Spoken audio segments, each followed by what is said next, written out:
Hello, practical law students. This is the second of 3 lessons this week, and the first lesson dealing with defenses. Now, we have defined what crime is. We're talking about criminal law now. We've defined the nature of crime in America. We've looked at an introduction to criminal law. We've defined what some of the crimes against the person are: assault, battery, rape, homicide, suicide. We've described what crimes against property are: larceny, robbery, burglary, vandalism, arson, those things. Now, what we're getting into is if you've been charged with one of those crimes, what are your defenses? So we got 2 lessons dealing with that. The first one, we're going to cover no crime has been committed, the defendant did not commit the crime, and the defendant committed the act, but it was excusable or justifiable. That's the topics that we're going to be covering today. Now, as we go through these, please be sure you are taking your own notes on the material. I will try to give you a heads up about what I want you to copy down, but I'll be honest with you, a lot of times I get to talking and I forget to tell you what I want you to copy down, what I don't want you to copy down. So be sure you're copying your own notes as we go through these, all right? Now, remember, we are specifically talking about criminal law right now. All right, so we're dealing with criminal cases. In a criminal case, and I want you to get this down. Sorry about that. In a criminal case, the prosecutor must establish beyond a reasonable doubt that the defendant committed the act in question with the required intent. Remember, for a crime to occur, there must be the illegal act and there must be intent. The burden of proof is on the prosecutor because in our legal system, you are innocent until proven guilty. All right, be sure you get that down. That being said, when it comes to court, a defendant does not have to present a defense. You have to force the government to prove its case. Remember, you are innocent until proven guilty. So a defendant is not required to present a defense. Now, that being said, if there is something that can help you, and we'll talk about a couple of those situations here, if there is something that can help you, you need to speak up. Okay? So there are a number of possible defenses available to defendants in criminal cases, and that's what we're going to be looking at in this lesson and the next one. Okay? Now, our first one is very simple. Your first defense is that no crime has been committed. Now, remember, for a crime to happen, there has to be 2 things: the illegal act and the intent. So, one way to show that a crime has not been committed is to show that the act was not criminal. No criminal act was committed. For example, if you get stopped for carrying a weapon and you can prove that you have a valid license to do so, you cannot be charged for that. If you get accused of rape, but you can prove that the partner gave consent, you cannot be charged with rape. Okay, so the first thing to do is to show that no criminal act was committed. All right, and be sure you get down the things on this slide. The second thing, okay, if you can't prove the criminal act hasn't been committed, the second thing is to show that you did not have intent. No criminal intent was involved. It was an unintentional, honest, and reasonable mistake. For example, if you go to a certain restaurants or a party or something like that, and you walk out of the restaurant with the wrong coat, okay, and you can prove, hey, I had a coat just like it, I forgot where I hung it in the closet, I forgot where I put it when I came into the building or something like that, and you honestly picked up someone else's coat by mistake, you cannot be charged with larceny. Okay, because remember, larceny is the taking of another person's property with the intent to permanently deprive the person of that property. Okay, so if you can show that it was a genuine mistake that you took the car, or that you took the coat, you cannot be charged with larceny. Okay, because it was a general mistake. You did not have the intent. Okay, so for this defense, a crime needs an act and intent. If you can prove that one of those was unintentional, either the act was not illegal, it was not criminal, or the intent was not there, then no crime has been committed and you can't be charged with it. Right? Another defense, and it might seem silly to mention this one, but the big defense, kind of, is the defendant did not commit the crime. Now, you might be asking, how can you prove that the defendant did not commit the crime? What type of evidence do you have? Well, number one, if you got an alibi is evidence that the defendant was somewhere else at the time the crime was committed. So if you have witnesses that you were somewhere else when supposedly you were doing this illegal act, that's your alibi. That's enough evidence that you did not commit the crime. Sometimes you can present evidence of mistaken identity. And some of the strongest evidence in this case is DNA evidence, biological evidence, okay, that can connect a person conclusively to a crime. All right, so if you have DNA evidence and your DNA does not match the DNA evidence that the prosecutor has, that proves you did not commit the crime. Now, what do we talk about when we talk about DNA evidence? We're talking about things like fingerprints, pieces of hair, okay? You can even use DNA tests, all right, to determine whether the hair, the fingerprints, or other biological pieces of evidence do belong or don't belong to the defendant, okay? All of this would encompass this DNA evidence. Now, both sides can use DNA evidence to prove or disprove their position. One of the best examples of this is the O.J. Simpson trial. The prosecution submitted that at the crime scene, now if you don't know the case, O.J. Simpson, famous football player, and I realize I'm dating myself now because not everybody knows about O.J. Simpson and his murder charges. But O.J. Simpson, former football player, was accused of murdering his ex-wife, Nicole Brown, and her new boyfriend, okay, Ron Goldman. Is a very, very weird case. There was this live police chase on TV. He was in a white Ford Bronco leaving the scene of the crime, and it was very, very dramatic. Well, during the course of the case, the prosecution presented DNA evidence that matched the Simpson family. And what they were trying to say is, at the crime scene, there was blood and things like that at the crime scene. And what they were trying to say is, here's this DNA evidence that shows O.J. Simpson did it.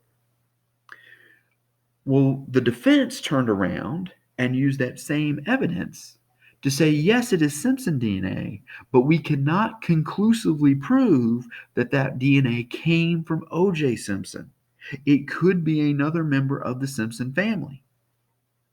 So there's an incident where both sides were using DNA evidence to try to prove or disprove the position. And the defense went on to show there were these bloody gloves there, okay, at the crime scene. And the prosecution said, here's this blood on these gloves. It's Simpson DNA in the blood. It's got to be O.J. Simpson. And in a very, very tricky move during the trial, the defense actually had O.J. try it on the gloves, and the gloves did not fit, which prompted O.J.'s defense attorney to make a very smart rhyme: if the glove does not fit, you must acquit. Okay? But anyway, that's an example of using DNA evidence to prove or disprove the positions. All right?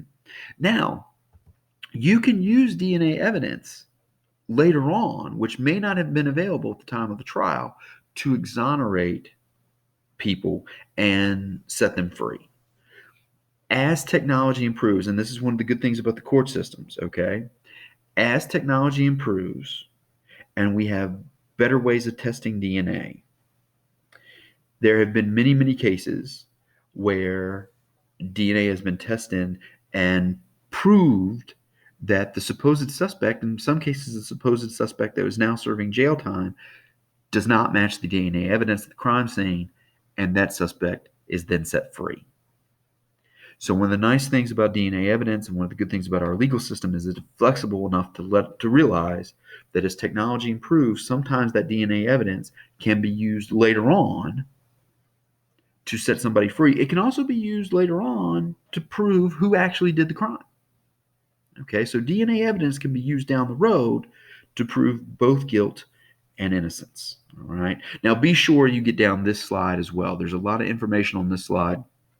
Be sure you get down the information on this slide as well. Now, the last defense that we're going to look at in this lesson is the defendant committed the act, okay, committed the crime, but it was excusable or justifiable. Now, we talked about this kind of with crimes against the person and homicide, like, excusable homicide if you're in war or you're a police officer and you take a life in combat, or you take a life when you're following a suspect who has committed a crime, things like that. Those are examples of excusable, justifiable homicide. Well, something similar happens with these crimes, especially if we're dealing with self-defense, defense of property, or defense of others. You have a right, if you are unlawfully attacked, to use reasonable force in self-defense. And there is the key to this defense.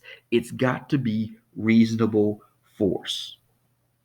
You also have the right to use reasonable force to defend somebody else who is being attacked if they cannot defend themselves. Okay, so if you step in, like to protect a child or somebody like that, that is going to be justifiable. Now, there are limitations on these defenses. And like I said, one of the big limitations is the use of reasonable force. There has to be imminent danger of bodily harm, okay, either to yourself or to somebody else. And once again, and I've said this a lot so far, the force that is used in self-defense or defending another must be reasonable. You cannot use more force than appears to be necessary. An example, if you are being attacked and the attacker is using his fist to pummel you, you may not use a gun to shoot him because that force is not reasonable. Now, you may use your fist to fight back, okay? Or if you are being threatened with a knife, you may not use a gun in return, okay? If the attacker is stopped and you continue to use force, the defender continues to use force, then the roles reverse and you can no longer claim self-defense. You become the attacker. So those are two big limitations on this defense. Number one, there has to be imminent danger. And number two, the force that you use to prevent the attack, either on yourself or someone else, must be reasonable and must not be more than what is being used against you, or else the roles reverse and you can no longer claim this defense. Okay. Now, like I said, deadly force can only be used if there's imminent danger of death or serious bodily harm. The use of deadly or non-deadly force to defend a third person is allowed only if the person defended can claim self-defense. Okay, so again, if you see somebody being attacked and they clearly cannot defend themselves and you jump in to save them, that's okay. If the person being attacked could possibly defend themselves, you have to stay out. You cannot defend that third person. Okay, you cannot be a third party to that defense. Reasonable non-deadly force may be used to protect property. And this comes from a piece of legislation known as the Stand Your Ground laws, or the Castle Doctrine. Okay, this comes from the belief that a person's home is their castle. And what these laws do is they give people the right to use deadly force to defend their property against unwarranted intrusions. Now, this is going to differ from state to state, so you got to be careful about it. All right.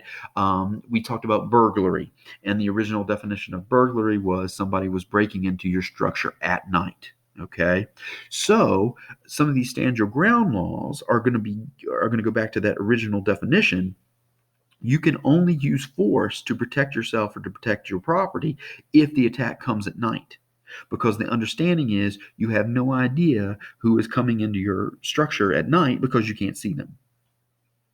And so you generally assume that if they're there for no good, they're up to no good, and you defend yourself. Okay, so there are some stand your ground laws that are going to get specific like that and say, it's got to be at night. Okay, it doesn't count if it's during the day. Once again, you can only use reasonable force against the attacker. You cannot use, extreme measures or anything like that. But there are laws that protect you if somebody is violating your property, and you want to protect your property and protect the people in it. Now, we're going to end there. I know this is kind of a short lesson. We're going to end there because the last defense that we're going to talk about in the third and final lesson for this week is the defendant committed the act but is not criminally responsible. And there are a lot of subsections in that defense. So I wanted to group all that stuff together in one lesson. So that's why we're going to end here with the defendant committed the act, but it was excusable or justifiable.